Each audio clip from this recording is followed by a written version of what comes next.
மண்ணில்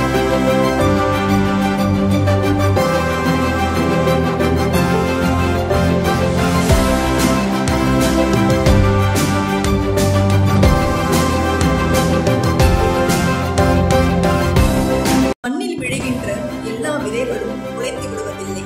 சில விதைகள் மட்டுமே மண்ணோடு முட்டி மோதி பல இன்னல்களை சந்தித்த பிறகே ஒரு மரமாக உயர்ந்து நின்று பல பறவைகளுக்கும் புகலிடமாக காட்சி தருவது போல வாழ்வில் பல போராட்டங்களையும் பல துன்பங்களையும் அனுபவித்து ஒரு சிறு செடியாக இருந்த ஆல்பா ஆங்கில பள்ளி இன்று 34 ஆண்டுகளில் வேரூன்றி மிகப்பெரிய விருட்சமாக உருவெடுத்து இதோ நம் கண்முன்னே காட்சியளிக்கிறது.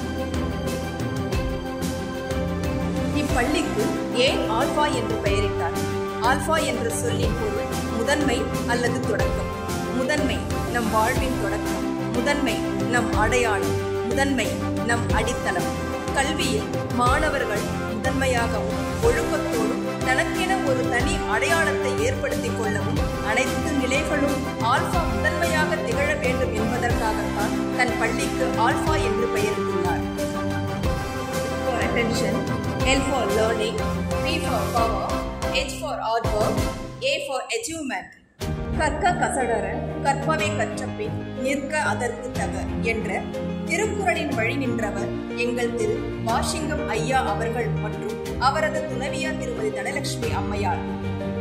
இக்கல்வி நிறுவனம் அமைய முதல் விதையை விதைத்தவர்கள். அவர்களை பற்றிய இதோ ஒரு சிறு காணொளி காட்சி உங்களுக்காக. 1951 புதுவையில் பிறந்த இவர் தனது கல்வி பயணத்தை அரசு பள்ளியில் துவங்கினார்.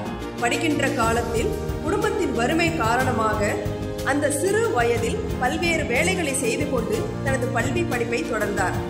விளையாட வேண்டிய பருவத்தில் தனது வயது ஒத்த மற்ற பிள்ளைகள் போல் அல்லாமல் தன் குடும்ப பாரத்தை தன்னுள் தாங்கிய சுமை தாங்கி எங்கள் நிறுவனர் திரு வாஷிங்கம் ஐயா அவர்கள்.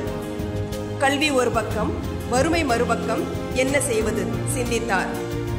கல்விக்கு வறுமை ஒரு தடையில்லை என்பதை உணர்ந்த அவர் தினமும் பல கிலோமீட்டர் நடந்தே சென்று தனது உயர்கல்வி என்னும் கனவை நிஜமாக்கி 1972 கல்வியியல் கல்லூரியில் ஆசிரியர் பட்டம் பெற்றார். அதே வருடம் அரசு துறையில் ஆசிரியராக தேர்வு செய்யப்பட்டார். தான் கடந்து வந்த பாதையெல்லாம் முன்பாதையாகவே காட்சியளிக்க இதை எப்படி மலர் என்று வெற்றி பாதையாக மாற்றுவது யோசித்தார். தன் மனதில் தீப்பிழம்பாக எரிந்து கொண்டிருந்த ஒரு லட்சிய கனவே ஒரு மிகப்பெரிய கல்வி சாம்ராஜ்யத்தை நிறுவ வேண்டும் என்பதே. 1973 தம் வாழ்வின் விடிவெள்ளியாக கிடைத்தவர் திருமதி தனலட்சுமி அம்மையாரை திருமணம் செய்து கொண்டார். அவரும் கல்வியியல் கல்லூரியில் ஆசிரியர் பட்டம் பெற்றவர். திருமணத்திற்கு பிறகு தனது கனவை நிஜமாக்க அரசு பள்ளியிலிருந்து விருப்ப ஓய்வு பெற்று வெளியேறினார் திரு வாஷிங்கம் ஐயா அவர்கள். வறுமை என்பது தடையாக அல்ல, வாழ்க்கையை மாற்றும் தொடக்கமல்லவா? தரணியில் தூசியில் தடம் பதித்தார். தனக்கு வாய்ப்பு இல்லையே என ஏங்கவில்லை, தன் வாய்ப்பை தானே உண்டாக்கினார். தன்னம்பிக்கையால் உலகம் மாற்றினார். வாடிய முகங்கள் மலர வைத்தார். வாழ்க்கை கல்வி என்ற பாடம் புகட்டினார். ஒரு சிறு அரை பள்ளியாக துவங்கி இன்று பல குழந்தைகள்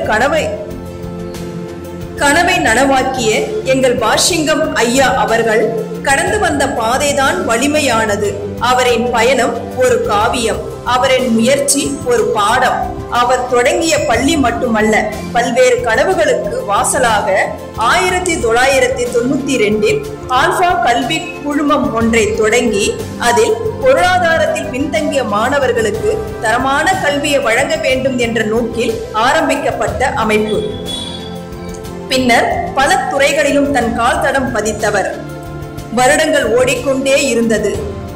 இவரது துணைவியாரோ தனது கணவனின் லட்சியம் ஒரு பக்கம், குழந்தைகள் மறுபக்கம், அனைத்து பாரத்தையும் தன் தோள் மீது சுமந்து கொண்ட அவர் நடந்து போக பாதை இல்லையே, கரை சேர துடுப்பு இல்லையே என வாடிக்கொண்டிருந்த மக்களுக்கு நீ நடக்க நான் பாதை அமைத்து தருகிறேன், நீ கரை சேர நான் துடுப்பாகிறேன் என உயிரையும் மெய்யையும் அகரத்தோடு அக்கறையாய் அரிச்சுவடி ஆரம்பித்து தான் பார்த்ததும் கேட்டதும் படித்ததும் மறவாமல் என்னுள்ளே துளிர்விட்ட உணர்விற்கு உணர்வாய் தளிர்விட்ட கல்வி தாகத்திற்கு தணலாய் கை கொடுத்து 1998 ஆல்பா ஆங்கில பள்ளியை தொடங்க வித்திட்டவர் திருமதி தனலட்சுமி அம்மையார்.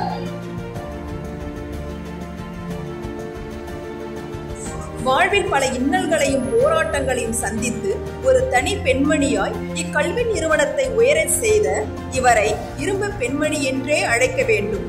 மூச்சு மறந்தாலும் பேச்சு மறந்தாலும் கல்வி பணி மறவாமல் நீரூட்டி சீராட்டி பாராட்டி வேரூன்று வைத்து வறுமையை செழுமையாக்கி கல்லாமையை இல்லாமையை ஆக்கி என்றும் அன்பின் உறைவிடமாய் ஆலயத்தின் ஒளிவிளக்காய் வெற்றியின் படிகட்டாய் நிமிர்ந்து நிற்கச் செய்த தாயின் கருவறையில் உள்ள குழந்தையை பேணி காப்பது போல் தனது ஆல்பா கல்வி நிறுவனத்தை சிறப்பான முறையில் வழிநடத்தி வருகிறார் திருமதி தனலட்சுமி அம்மையார் அவர்கள்.